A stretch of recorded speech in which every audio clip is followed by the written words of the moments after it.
Hi, this is Robert Cahoon, Director of International Campaigns. Lent 2024 campaign summary. What a campaign we've had. 49 countries in total. That's a record, 29 of which are outside of the Americas. And we've had nearly 100 campaigns on the international side, 646 local cities in total. Absolutely incredible. Our international leaders just got back from a conference in Rome 2 weeks before the campaign started. Everyone was on fire. They were inspired. They had the zeal, passion from the camaraderie of meeting one another. And I also spoke at a conference in Rome a week before the campaign started. We also had a workshop in Paris, in France. We've got two new countries this time, Jamaica and France. So let's go to the UK first. Glasgow had the most explosive campaign ever, 134 people at the candlelit vigil at its close. They had lorries turning up trying to blockade the campaign. They had the national media turn up trying to intimidate them. They had the national parliament trying to ban them. They had a campaign group that exclusively trying to get rid of them called Back Off Scotland. And they had a baby saved during the campaign, also a great LifeSite news article. It was all go in Glasgow and Scotland in their ninth year. Incredible witness, really inspiring in the face of adversity. Still a brilliant pro-life witness is really possible. And in Ealing in London, the buffer zone's already there, but 6 babies saved from abortion despite the buffer zone being in place with a prayer vigil each side of the street there. Really incredible. I'm just so amazed. Sarah Bignell doing a great job in Ealing. And Manchester, the abortion centre closed. New Pass closed its doors 12 years ago. We did a mission trip. David Beerwright, Sean Carney to the United Kingdom. This is 2012. And 12 years on, we did a mission trip to London, Birmingham, and Manchester.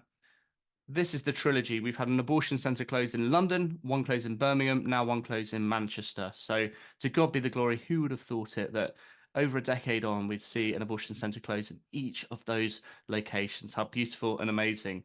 Paris, France got out there for the first time and they've legalized abortion in the constitution in France. Despite this, we've got a small vigil going in Paris, in France, thanks to Marcus Agudo. Well done. Great job there. There's a great opportunity. You've got a leader in Lyon, France, who's interested in doing a campaign for the next one. And the next thing really is European potential, because we've got loads of European potential going on right now. We're slowly growing in so many countries. Portugal, we've had an amazing vigil in Lisbon for years, but now we've got Porto, Algarve, Coimbra, Barreiro, all interested in doing vigils out of nowhere. In Hungary, we've now got 5 campaigns in Hungary.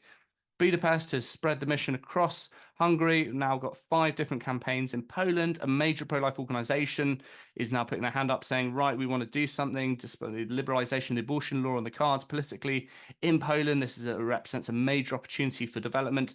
In Ireland, we've now got vigils in Limerick, in Cork, in Galway, and Port Louise, and other cities open and interested. We're seeing these countries open up in Europe one after another. In Holland, we're now moving on to a third vigil location in the autumn outside the largest abortory in Holland. Well done to the Daniel and to the team in Holland. Incredible work in a very hostile environment. Likewise in Italy, Grazie Rune carrying on the torch in Modena, doing amazing work. We've also got San Marino and Slovenia putting up their hands saying they want to help too.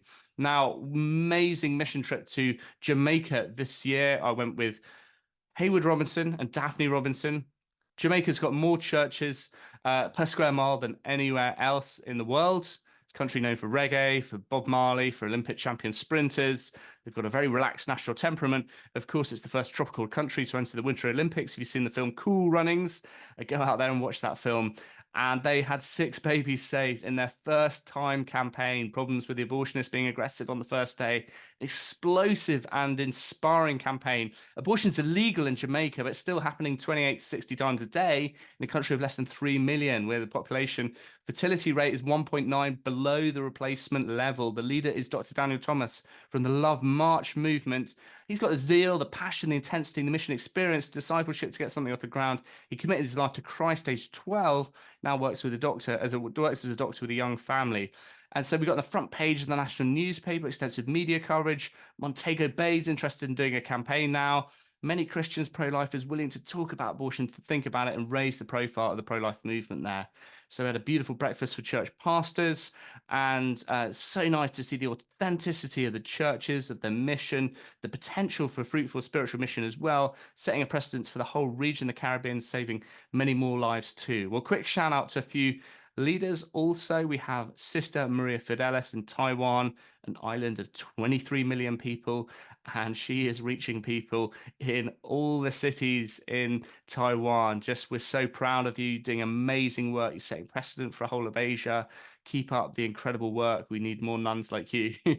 And in Croatia, Petra Milkovic, the national leader, won an award at our Rome conference. Croatia's now in its 10th year. They're having a big pro-life international conference. Twins were saved in Koprivnica. Woman found out she was pregnant, then she had the ultrasound, she found out she had twins, and then she chose life for her unborn children in the plural. Yusuf Ayuba and Maureen Aduba in Nigeria. Despite the fact abortion is illegal in Nigeria, Maureen and Yusuf are doing very good witness in public. They've saved lives with their campaign, and it is setting an example for the whole country. And hopefully, many more states in Nigeria will follow their leadership and precedent in coming years to set up new vigils. Likewise, Rachel Guy in Uganda organized a mission trip to Uganda, had a 40 Days for Life conference in Kampala. First time many people have heard about the campaign there, with great leadership from Charles, who organized the conference.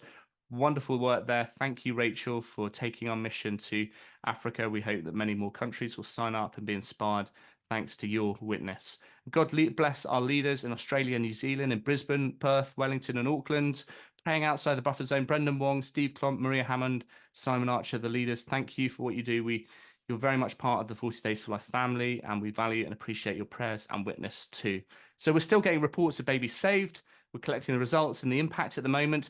Wherever you live and whatever you do, get out there and pray publicly for an end to abortion. It's amazing the results we've just received. To God be the glory. Thank you so much indeed.